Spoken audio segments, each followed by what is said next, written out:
Nah, sesuai dengan permintaan dari tim ya, panitia, model-model penelitian pengembangan. Research and Development Models. Ini beberapa materi yang penting juga diketahui selain materi inti model-model penelitian pengembangan ya. Nah, dulu ada istilah AII ya, PPKP ya. Apa itu? Research for Instructional Improvement. Itu nama awalnya ya. Jadi penelitian untuk peningkatan pembelajaran. Sehingga di Indonesia sering disebut juga penelitian peningkatan kualitas pembelajaran. Istilah lain dari RRI dan PPKP adalah penelitian pengembangan inovasi pembelajaran. Itu menurut Pusat Penelitian Kebijakan dan Inovasi Pendidikan tahun 2008. Sejak 2008 sudah digencarkan ya tentang penelitian pengembangan ini. Yang awalnya disebut PPIP, Penelitian Pengembangan Inovasi Pembelajaran. Mengapa perlu penelitian peningkatan kualitas pembelajaran ya? Karena selama ini penelitian-penelitian yang bersifat teoritik ya, menguji teori dan lain-lain, itu dirasakan kurang manfaatnya dalam memecahkan masalah pembelajaran di kelas dan di laboratorium. Artinya bagi para praktisi pendidikan ya, guru ya, dosen ya, ternyata penelitian-penelitian teoritik memang ada sumbangannya, tapi manfaatnya secara langsung untuk memecahkan masalah itu belum dirasakan benar ya. Sehingga perlulah penelitian-penelitian peningkatan kualitas pembelajaran. Karena apa? Penelitian-penelitian ini sifatnya terapan ya, applied dan realistik pragmatik. Artinya berangkat dari masalah-masalah yang real dihadapi oleh praktisi pendidikan, guru, dosen, dan lain-lain, kemudian direfleksi dari hasil-hasil pengalaman belajar yang mereka lakukan ya. Artinya pengalamannya betul-betul nyata, kontekstual terjadi di lapangan itu. Apa saja jenis penelitian peningkatan kualitas pembelajaran itu? Pertama ini penelitian tindakan kelas atau CAR, ya, Classroom Action Research. Nah dulu mahasiswa PGSD yang lain juga banyak yang melakukan PTK, termasuk guru-guru di lapangan nih. Tapi ini adalah penelitian yang kualitasnya tanda petik ya, lebih rendah ketimbang yang lain ya. Dari segi metodologi penelitiannya, metodenya ya, masih kalah dengan yang lainnya. Sehingga ya tahun berapa saya jadi WD1 ini sudah tidak diizinkan lagi ke mahasiswa S1 ya, di PIP ya. Sudah meningkat ke penelitian yang lainnya. Apa itu? Penelitian eksperimen semu atau kuasi eksperimen ya. Kemudian yang kita bahas hari ini adalah R&D, Research and Development, atau penelitian pengembangan. Jadi saat ini saya lihat mahasiswa PIP ya, baik itu ada di TP, PGSD, PG PAUD, BKI, banyak melakukan Research and Development, penelitian pengembangan ya. Apa tuntutan PPKP itu? Penelitian peningkatan kualitas pembelajaran. Tidak lain adalah menuntut adanya inisiatif dan motivasi internal dari para pendidik ya, dari para dosen ya, dari para calon guru mahasiswa ya. Jadi an effort to internally initiate in the force for quality improvement. Jadi harus ada kemauan untuk berinovasi, berubah. Tidak karena orang luar ya, tapi memang dari diri ingin memperbaiki kualitas pembelajaran gitu ya. Kalau tidak ada kemauan dari dalam diri tenaga pendidik, nah tidak mungkin akan bisa melakukan penelitian peningkatan kualitas pembelajaran itu. Nah, hakikat penelitian pengembangan, kita lihat bahwa sarana pemecahan masalah ada 3 ya. Bisa penelitian, bisa evaluasi, bisa pengembangan. Nah, penelitian pengembangan ini memadukan antara need to know dan need to do. Jadi menggabungkan antara penelitian dan pengembangan. Lakukan sesuatu, menghasilkan produk itu. Jadi, sarana pemecahan masalah yang pertama penelitian ya. Jadi upaya sistematis menemukan, mengembangkan pengetahuan yang benar ya. Pengembangan upaya sistematis menghasilkan produk. Kalau digabung penelitian pengembangan adalah upaya sistematis menemukan, mengembangkan pengetahuan yang benar dengan cara menghasilkan sebuah produk pemecahan masalah. Jadi luarannya ada 2 sebenarnya. Pengetahuan yang benar, produk, prosedur pemecahan masalah.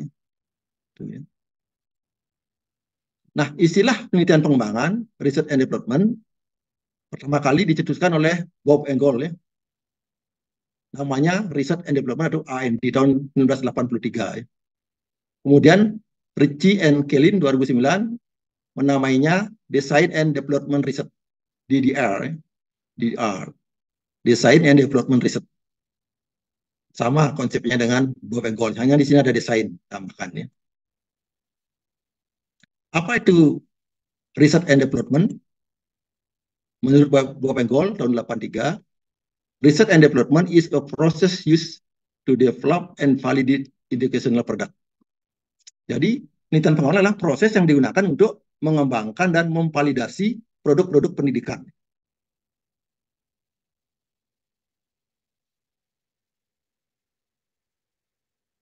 Kalau menurut Sunarto, suatu proses untuk mengembangkan dan memvalidasi produk-produk yang akan digunakan dalam pendidikan dan pelajaran. Sama dengan Bob and Gold ini. Seal and Ritchie 94 mengungkapkan bahwa pengembangan adalah proses penerjemahan spesifikasi desain ke dalam bentuk fisik. Artinya ada rancangannya desainnya, nanti diterjemahkan menjadi sebuah bentuk fisik atau produk. Definisi lain, penelitian dan pengembangan adalah rangkaian proses berlangkah-langkah dalam rangka mengembangkan suatu produk baru atau memperbaiki produk yang telah ada agar dapat dipertanggungjawabkan. Itu menurut Direktorat Tenaga Pendidikan dan Direktorat Jenderal Pendidikan Mutu Pendidikan dan Tenaga Pendidikan. Jadi mengembangkan sesuatu yang baru sangat bagus. Memperbaiki produk yang ada menjadi lebih bagus itu juga pengembangan nih.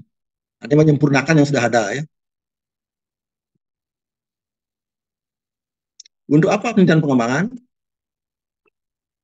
Menjembatani antara penelitian dan praktik pendidikan supaya betul-betul bermanfaat, dirasakan manfaatnya di ruang kelas, ruang belajar. Sehingga kalau penelitian teoretik saja belum ada manfaatnya, maka ini adalah jembatan yang sangat baik penelitian pengembangan ini. Perlunya penelitian pengembangan ya, memfasilitasi pembelajaran, tentu akan mempermudah pembelajaran nanti, meningkatkan hasil belajar, ya, kinerja, ya, memecahkan masalah-masalah pembelajaran melalui pengembangan produk. Ya. Inilah perlunya penelitian pengembangan itu. Ya. Terus bagaimana ciri-ciri atau karakteristik penelitian pengembangan? Menurut Santiasa 2006, ciri yang pertama adalah ada masalah yang ingin dipecahkan. Ya. Sama dengan penelitian yang lain pasti ada masalah. Ya. Tapi ini adalah masalah nyata yang berkaitan dengan upaya inovatif atau penerapan teknologi pembelajaran untuk meningkatkan kualitas pembelajaran. Di sinilah dituntut inovasi adik-adik mahasiswa ya, dan dosen ya. Bagaimana menciptakan produk yang ada nilai plusnya, kebaruannya di mana itu. Walaupun sama-sama mengembangkan video, tentu berbeda dengan video yang lain. Itu. Itu namanya ada inovasi-inovasi di dalam produk itu. Yang kedua, pengembangan model, pendekatan, dan metode pembelajaran serta media belajar yang menunjang keefektifan pencapaian kompetensi mahasiswa. Intinya bagaimana biar produknya itu efektif. Ya. Artinya mencapai tujuan pembelajaran yang ingin dicapai. Ya. Atau kompetensi yang ingin dicapai. Jangan sampai nanti membuat produk malah mempersulit pembelajaran dan melemahkan kualitas hasil belajar. Berarti produknya salah desain, tidak ada need assessment-nya, berarti ada kurang memperhatikan kebutuhan anak-anak. Ya. Proses pengembangan produk, validasi yang dilakukan melalui uji lapangan. Itu 3 ciri penelitian pengembangannya. Pasti ada validasinya, uji-uji ahli expert assessment-nya. Ya. Ada uji lapangannya. Keempat, pengembangan model, pendekatan, metode, dan media pembelajaran perlu didokumentasikan secara rapi, secara ilmiah, dilaporkan secara sistematis, sesuai dengan kaidah-kaidah penelitian yang dicerminkan originalitas. Nah, ini harus ada originalitasnya. Ya. Tidak sekedar meniru. Ya. Apalagi ngambil instrumen orang lain ya, tanpa membuat. Ya. Apapun produknya, instrumennya sama. Ya. Apapun makanannya, minumnya teh botol, tidak boleh gitu ya. Jadi kalau produk modul dengan produk video, tentu instrumennya berbeda. Ya. Lalu mengembangkan ERKPD dengan mengembangkan animasi, tentu instrumennya berbeda. Ya. Jadi instrumen tergantung dari apa produk pengembangannya gitu ya. Jadi adik-adik mahasiswa jangan gegabah ya. Saya membuat video, pinjam dong instrumennya ya, saya pakai.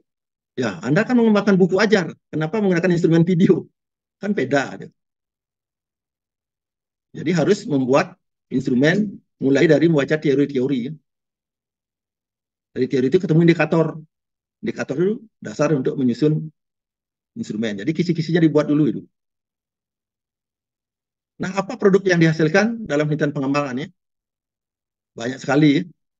Bisa film, buku, LKPD, multimedia, video animasi, video, film pendek, cerpen, komik, lagu, apapun bisa ya. Yang penting dibutuhkan untuk memecahkan masalah pembelajaran. Dibutuhkan untuk meningkatkan keefektifan pembelajaran ya. Silakan adik berkreasi ya. Apa yang ingin diciptakan ya. Apa yang ingin dikembangkan. Nah, menurut Sugiono, level penelitian pengembangan ada 4 ya. Adik harus di level 4 ya. Peneliti melakukan penelitian untuk menciptakan produk baru dan menguji keefektifan produk tersebut. Atau level 3 lah. Mengembangkan produk yang telah ada sehingga produk menjadi lebih baik, efektif, efisien, praktis, menarik, dan mengujinya. Jangan yang level 1 ya. Hanya membuat rancangan saja, desain saja ya. Kalau membuat video baru naskahnya saja atau skripnya sudah selesai ya. Dan tidak diuji ya. Itu baru sebagian kecil tahapan dari research and development nih. Jadi level-level yang rendah. Level 2 tidak melakukan pengembangan produk ya. Tapi langsung menguji produk yang telah ada. Ini produknya sudah ada langsung diuji aja. Ini juga level 2 nih ya. Harapannya bisa di level 3 atau level 4 adik-adik ya. Bisa membuat produk yang sejenis tapi ada inovasinya ya. Jangan sama betul ya.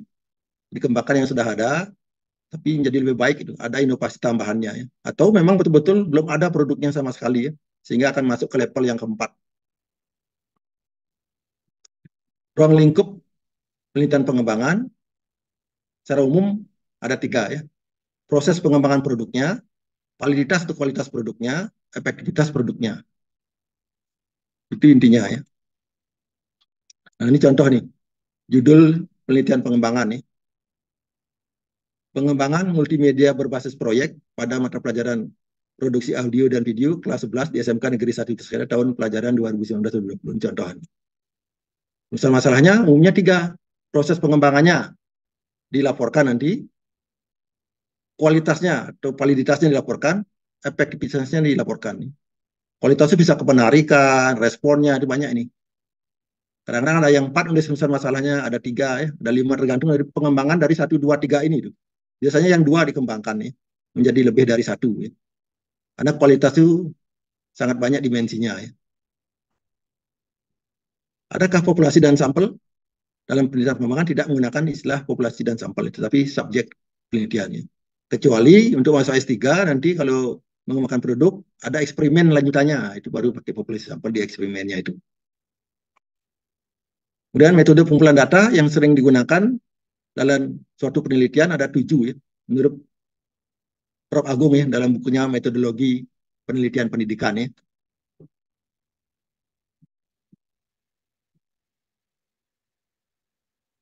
Yang pertama kuesioner ya. Ini sudah tidak asing lagi bagi anak-anak ya.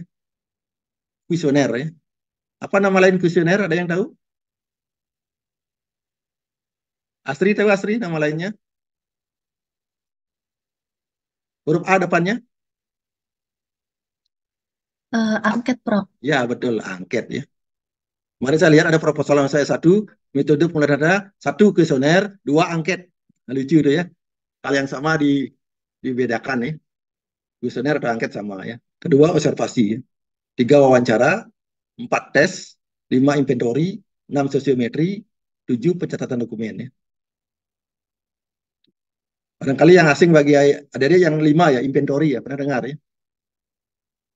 Inventory itu semacam mengukur psikologis anak-anak ya, setelah didik ya. Bagaimana sikap mereka juga, kecenderungan mereka ya.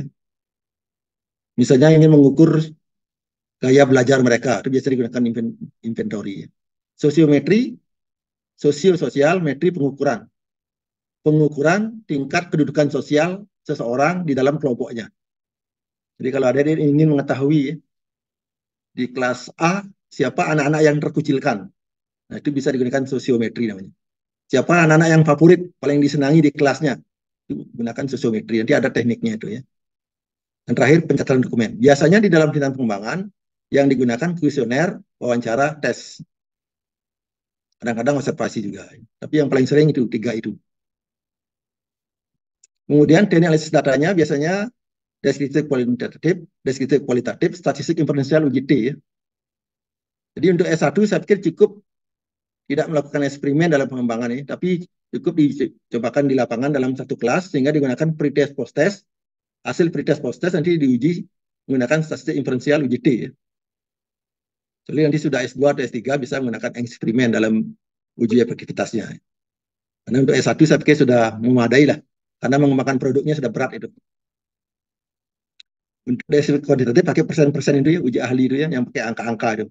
Kalau deskripsi kualitatif, kalau ada masukan nanti secara tertulis dalam bentuk kalimat atau frase-frase ya.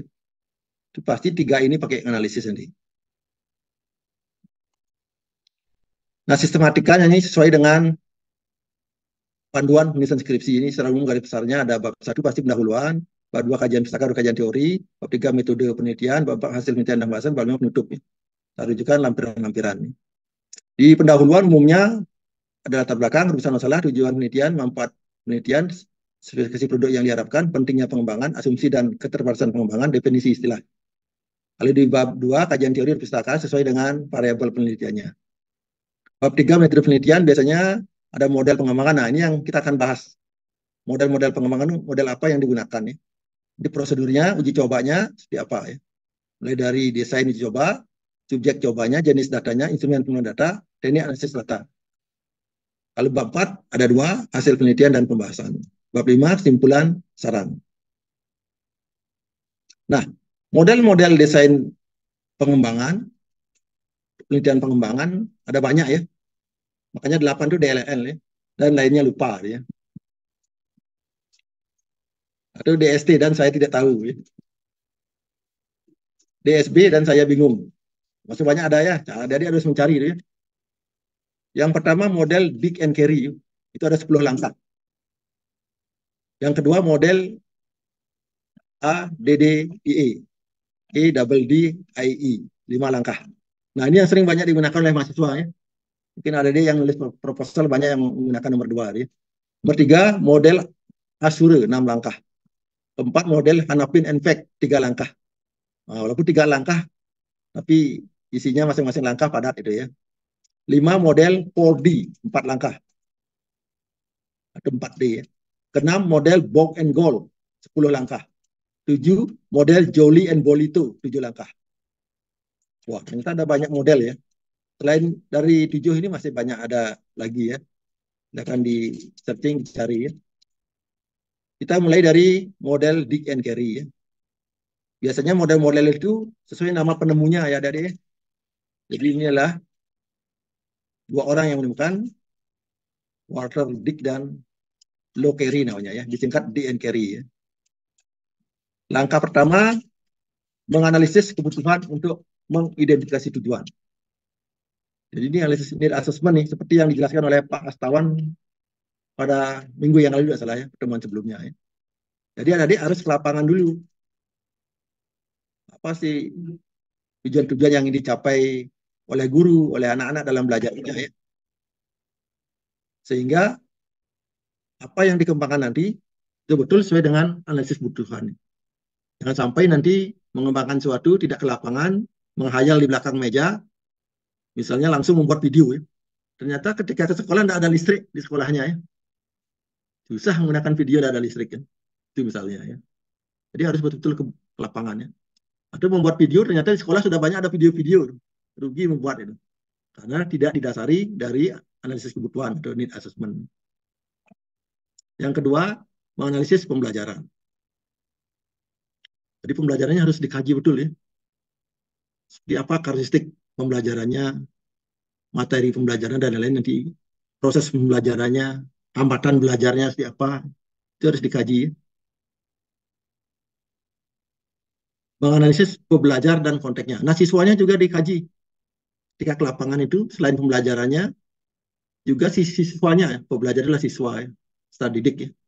Itu juga harus dicermati cara belajarnya, gaya belajarnya, masalah belajarnya, IQ-nya, keaktifannya, dikaji.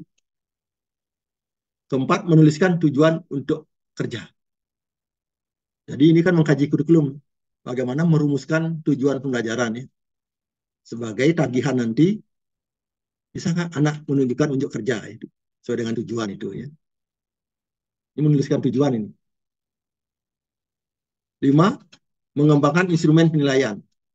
Jadi setelah tujuannya ada, berdasarkan tujuan ini dikembangkan instrumen penilaiannya.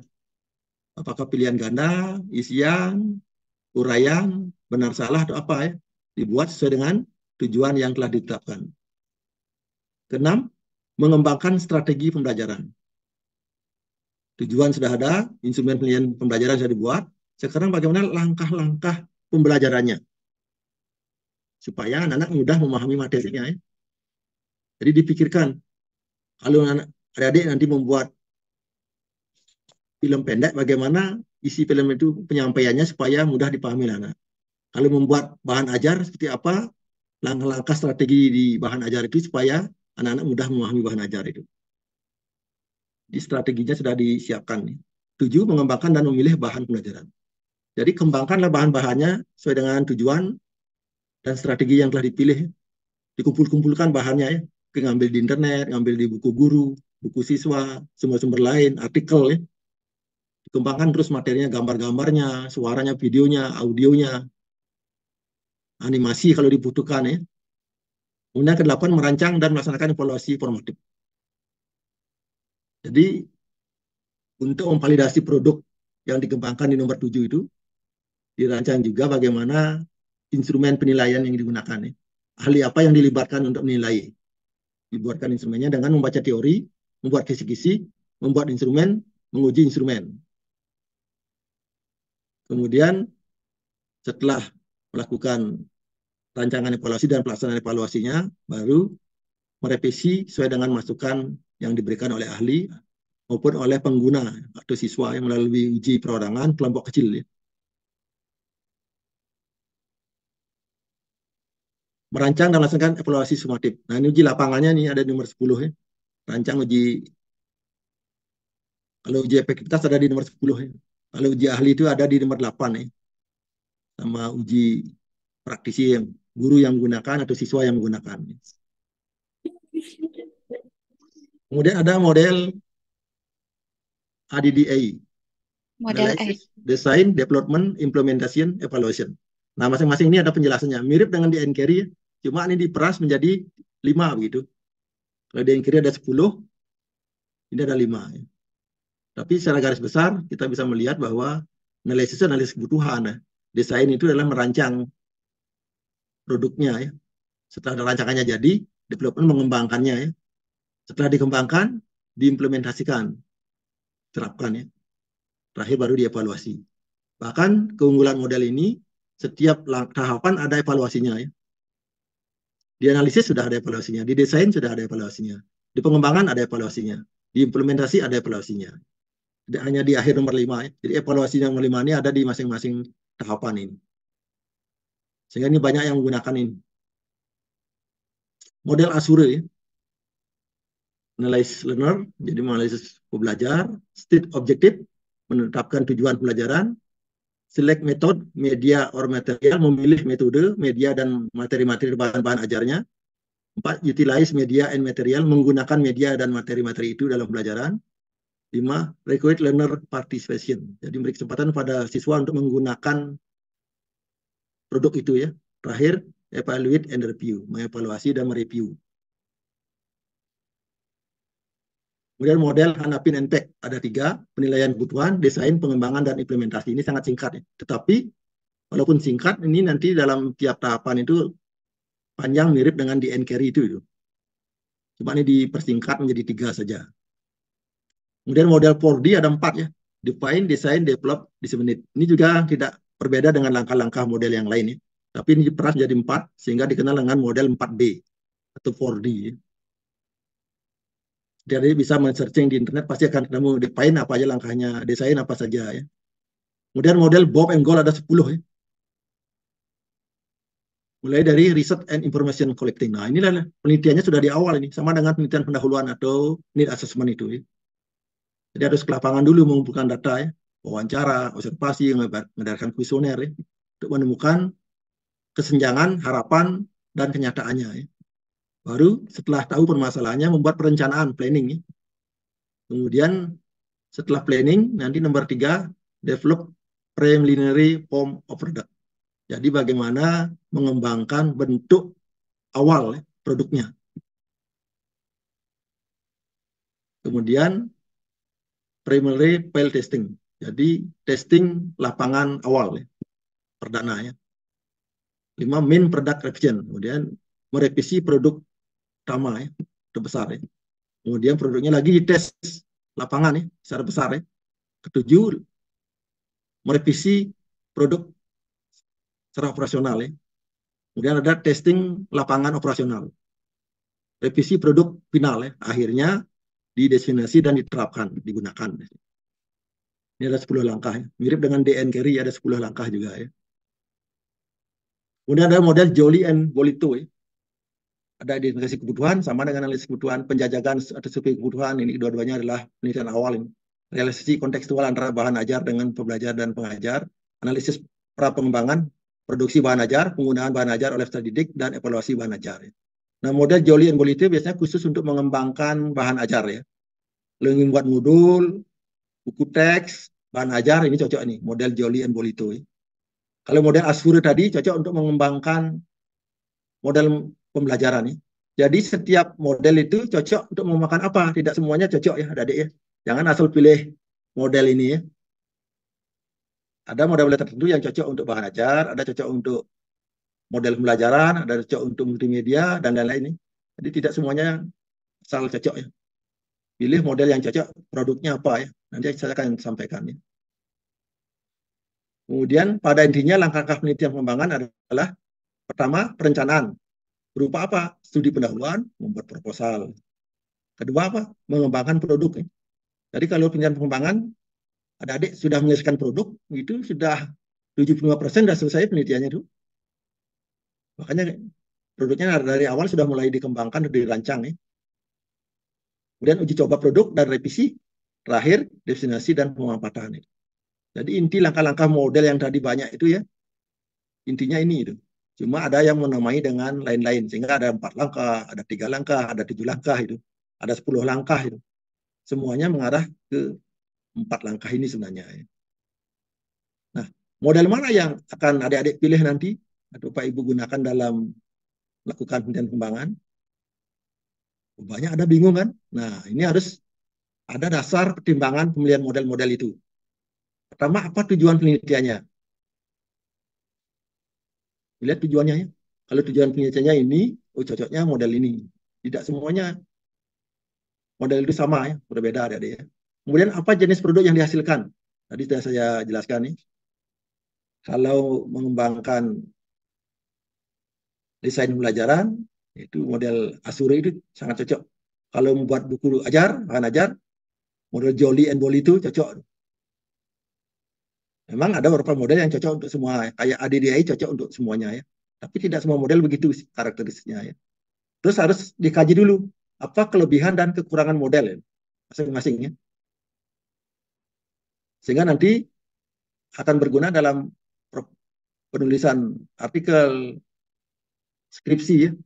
Mengapa memilih model itu? Itu nanti akan ditanyakan nanti itu ya. Apa alasannya harus diberikan itu? Itu akan melihat kelebihan dari model itu ya. Keempat, kejelasan dan kemudahan langkah model. Yang mana menurut adik-adik, menurut mahasiswa, menurut dosen, langkahnya yang paling mudah, paling gampang dimengerti, itu pilih. Jadi kejelasan dan kemudahan langkah model itu. 5, karakteristik model, linear atau non-linear. Jadi model itu ada yang linear, segaris harus langsung 1, 2, 3 harus diikuti betul. Ya. Ada juga yang tidak linear. Ya. Mulai dari mana aja mengerjakan bisa. Ya. Ini memang modelnya sangat sedikit itu. Yang paling banyak yang linear. Ya. Sistematis atau non-sistematis. Itu terkait dengan linear atau non-linear tadi ya. Nah, yang keenam pertimbangannya waktu, dana, sumber daya yang dimiliki, dan sumber daya lainnya. Ya. Jadi kalau waktunya lama, pilih model yang panjang langkah-langkahnya ya. Tapi kalau singkat, pilih alternatif yang lebih singkat, yang lebih cepat selesai. Ya. Termasuk dananya juga, berapa dananya. Ya. Itu menentukan juga model ya. Dan kemampuan kita sebagai peneliti ya, sumber daya lainnya itu ya. Sehingga harus betul-betul memilih model itu penuh pertimbangan ya. Tidak asal baru temannya ikut Ian Carey, ikut. Temannya Bob and Gold, ikut. Jangan. Temannya bisa, jangan-jangan kita tidak bisa. Ya. Pilih yang mudah langkahnya. Apa kelebihan dari model itu. Jadi harus dibaca betul ya. Karakteristik dari model pengembangan, penelitian pengembangan itu ya. Harus dikuasai ya. Jangan hanya menguasai satu ya. Sehingga adik bisa memilih. Kemudian uji coba produk biasanya ada adik yang pertama uji coba ahli ya. Atau dari expert judgment, pertimbangan ahli ya. Orang nyebut judges itu biasanya ya. Sebenarnya itu expert judgment, pertimbangan ahli ya. Ahli apa saja yang diperlukan untuk memvalidasi produk pengembangannya? Ahli isi, ahli media, ahli desain pembelajaran, bahkan ahli bahasa ya. Kadang-kadang kalau menulis produk berupa bahan ajar, kamus atau apa ya, jadi ahli bahasa sangat diperlukan karena akan melihat dari segi kebahasaan ya. Uji coba perorangan dan kelompok kecil. Perorangan biasanya minimal 3 ada deh ya. Mengapa 3? Karena kita ingin menguji produk itu dan akan digunakan oleh populasi yang memiliki karakteristik yang berbeda.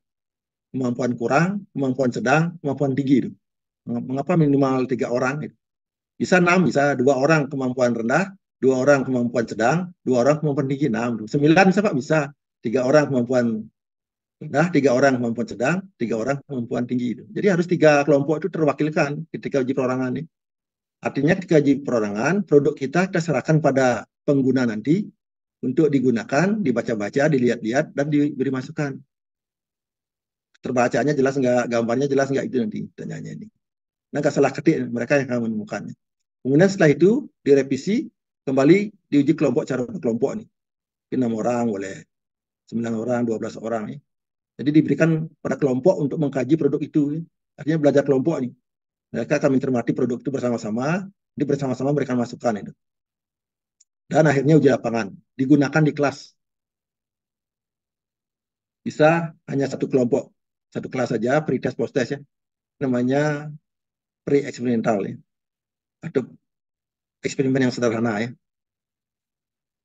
Tapi kalau mau coba pakai kelas kontrol, kelas eksperimen boleh juga ya. Tapi untuk S1 cukup satu kelas saja bisa ya, Dede ya. Di satu kelas diberi pretest, diajar dengan produk itu berapa kali, 2 kali, 3 kali. Kemudian kasih post test itu. Tergantung lingkup materi dari produk itu ya. Nah, referensi yang digunakan bisa Dede baca bukunya Bu Emegol ya. Dictionary Research and Introduction. Bisa di Carey, The Systematic Design of Instruction. Bahasa Indonesianya ada, Dek. Tenang aja, ini kan bahasa Inggrisnya. Sugiono, Metode Penelitian dan Pengembangan, Research and Development. Nah, buku saya Model Penelitian Pengembangan. Ada di Geraha Ilmu Jogja yang menerbitkan sama Prof. Jampel dan Pak Pujawan. Ada buku saya dengan Pak Kirne, Metode Penelitian Pengembangan Pendidikan. Mungkin di internet sudah banyak ini ya, beredar ya. Prof. Santiase, Metodologi Penelitian Peningkatan Kualitas Pembelajaran. Research for Instructional Improvement. Ini sebuah makalah ini sebagai sumber. Nah, demikian materi yang dapat saya sampaikan. Sekian dan terima kasih.